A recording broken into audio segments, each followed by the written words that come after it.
বহুদিনৰ মূৰত আজি বিদ্যাৰ্থীৰ মাজলৈ আহিছোঁ। বিশেষকৈ মোৰ ভিডিঅ' চাই এগৰাকী ছাত্ৰীয়ে বৰ আগ্ৰহেৰে বাপিৰাম গল্পটোৰ এটি আলোচনা বিচাৰিছিল আৰু সেই আলোচনাটো বিচৰাৰ বাৰু কিছুদিন হ'ল। তৎসত্ত্বেও খুব চমুকৈ আজি বাপিৰাম গল্পটো সম্পৰ্কে এটি চমু আলোচনা দাঙি ধৰিবৰ বাবে মই এই বিদ্যাৰ্থীৰ মাজলৈ অকণ সময়ৰ বাবে আহিছোঁ। বাপিৰাম লক্ষ্মীনাথ বেজবৰুৱাৰ সুৰভি নামৰ গল্পপুথিৰ অন্তৰ্গত এটি গল্প। গোটেই গল্পটোত বাপিৰাম নামৰ চৰিত্ৰটোৱে আচলতে কেন্দ্ৰীয় চৰিত্ৰৰ যিটো চৰিত্ৰ হিচাপে চাৰিত্ৰিক কাৰ্য সেইটো কাম কৰিছে। বাপিৰাম আৰু তিলকা, গোটেই গল্পটোতে বাপিৰাম আৰু তিলকাৰ আচলতে ব্যক্তিগত জীৱন আৰু এই ব্যক্তিগত জীৱনৰে আচলতে মাধ্যমেৰে সামূহিক জীৱন প্ৰকাশ পাইছে বাপিৰাম চৰিত্ৰটোৰ। কিয়নো বাপিৰামে নিজৰ সন্তান থকাৰ পাছতো তিলকাক অত্যন্ত মৰম কৰিছিল। হঠাতে নৰিয়াত পৰি তিলকাৰ স্বামী বিধৱা হোৱাৰ পাছত বাপিৰামৰ বৰ দুখ হৈছিল। পৰৱৰ্তী সময়ত এজন ইংৰাজ চাহাব স্কটে যেতিয়া তিলকাৰ প্ৰতি আকৃষ্ট হৈ তিলকাক দ্বিতীয়বাৰলৈ বিবাহ, মানে তিলকাৰ জীৱনৰ বাবে সেইটো দ্বিতীয় বিবাহ হ'ব, গতিকে বিবাহ কৰাবলৈ যেতিয়া মন মেলি আন এগৰাকীৰ জৰিয়তে প্ৰস্তাৱ দিলে আৰু তেতিয়া সেই প্ৰস্তাৱ কোনোপধ্যে বাপিৰামে সহ্য কৰিব নোৱাৰিলে আৰু তাকে লৈ আচলতে স্কট আৰু বাপিৰামৰ মাজত এখন খণ্ডযুদ্ধ হ'ল আৰু সেই খণ্ডযুদ্ধত স্কটক বাপিৰামে কিছু পৰিমাণে শাৰীৰিকভাৱেও অপদস্থ আৰু প্ৰহাৰ কৰিলে। গোটেই গল্পটোত এই কেন্দ্ৰীয় ভাৱটোৱে এই মূল কামখিনিয়ে কেন্দ্ৰীয় ভাৱটোক পৰিবহন কৰিছে।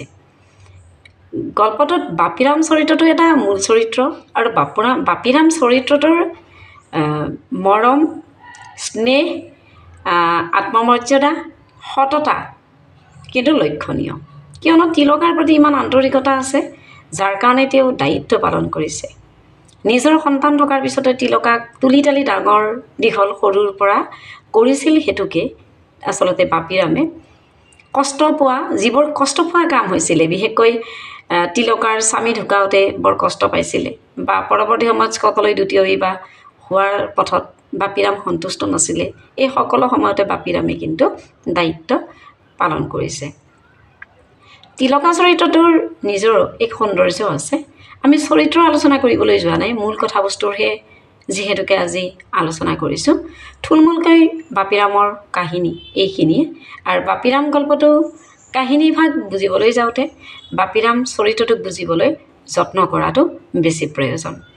বহু সময়ত আমাৰ সমাজত আমি কিছুমান এনেকুৱা ব্যক্তি দেখোঁ, যিবোৰ ব্যক্তি আচলতে যথেষ্ট পৰিমাণে দায়িত্বশীল আৰু সচেতন। তেওঁলোকে ভিতৰি তেওঁলোকে দায়িত্ববোৰ পালন কৰি যায়, অথচ সেই দায়িত্ব পালন কৰি যাওঁতে আচলতে কি কৰে তেওঁলোকে নিজৰ সততাৰ পৰিচয় দি যায়। নিজৰ সন্তান থকাৰ পাছতো নিজৰ সন্তানৰ প্ৰতি যি আদৰ্শ দেখুওৱাৰ পিছতো তেওঁ ব্যৰ্থ হৈ নিজ সন্তানৰ প্ৰতি যিখিনি তেওঁ কৰিব লাগে সেইখিনি কৰাৰ পিছতো তেওঁ কিন্তু তিলকাৰ প্ৰতি বেছি তুলি তালি ডাঙৰ দীঘল কৰা হিচাপে তিলকাৰ প্ৰতি বেছি সততা দেখুৱাইছে। সমাজৰ একাংশ ব্যক্তিৰ মাজত এনেকুৱা ধৰণৰ চৰিত্ৰ আমি দেখিবলৈ পাওঁ। গতিকে বাপিৰাম চৰিত্ৰটোতো এনেকুৱা ধৰণৰ যিটো এক ধৰণৰ সততা আৰু দায়িত্ব পালনৰ ইচ্ছা, তাক আমি লক্ষ্য কৰোঁ। এইখিনিতে গল্পটোৰ আলোচনা শেষ হৈছে।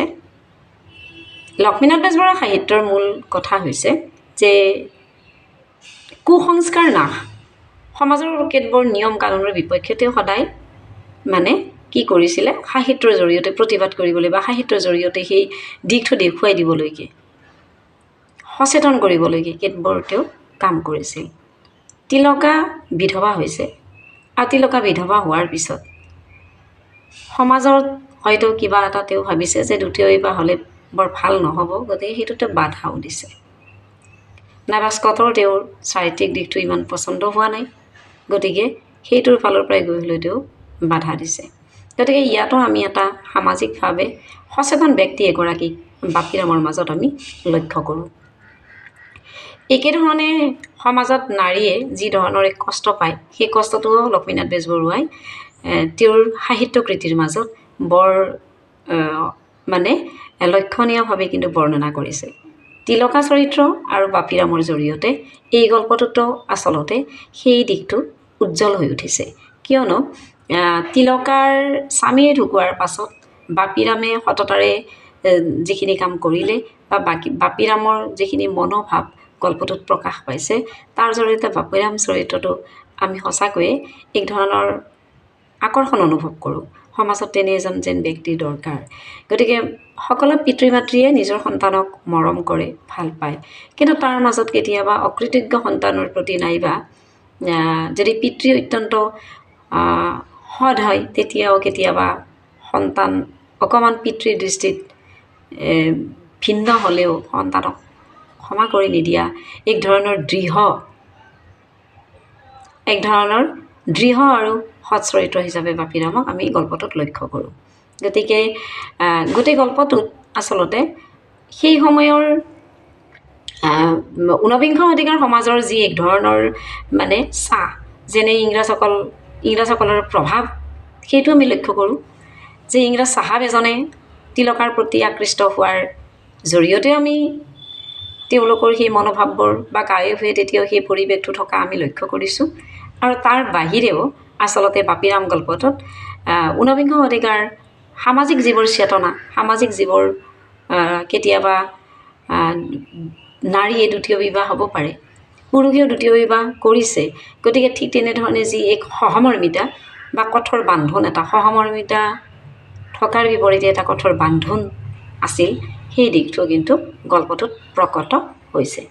গতিকে থুলমূলকৈ বাপিৰাম চৰিত্ৰটো বা বাপিৰাম গল্পটোৰ বিশেষত্ব মাত্ৰ মই এইখিনি ক'ব খোজোঁ, যিগৰাকী ছাত্ৰীয়ে বাপিৰাম গল্পটোৰ আলোচনা দিবৰ বাবে মোক কৈছিলে, তেওঁলোকে মোৰ হিয়া ভৰা আন্তৰিক মৰম থাকিব আৰু উন্নতি কামনা কৰি যিসকলে মোৰ ভিডিঅ' চাই যোৱা বছৰ এনেকুৱা হৈছিল যে কিবা এটা গল্পৰ কাম কৰি থাকোঁতে পটককৈ কিবা এটা মোৰ সৰু মানে নহ'বলগীয়া বস্তু এটা পটকৈ এগৰাকী ছাত্ৰীয়ে মোক দেখুৱাই দিছিল। মই ইমানেই ভাল পালোঁ, সেই ছাত্ৰীগৰাকীৰ প্ৰতি ইমান আকৃষ্ট হ'লোঁ, নামবোৰ ঠিক মনত নাই। গতিকে এনেকুৱা ধৰণৰ সৰু সৰু কম বয়সৰ যে ছাত্ৰীবোৰে যেতিয়া মোক তেওঁলোকৰ আলোচনা লাগে বা এনেকুৱা ধৰণৰ আলোচনা লাগে বুলি কয়, তেতিয়া মনটো খুব ভৰি পৰে। ঠিক আছে, সেই ছাত্ৰীগৰাকীক মই আন্তৰিক অভিনন্দন জনাইছোঁ। আগন্তুক পৰীক্ষাও ভাল হওক, আৰু ব্যক্তিগতভাৱেও মোক তেওঁ যদি সংযোগ কৰে, মই নিশ্চয় সহায় কৰিবলৈ সাজু থাকিম। আৰু ভিডিঅ'টো চাই কেনে পাব, বাকীবোৰেও মোক জনাব।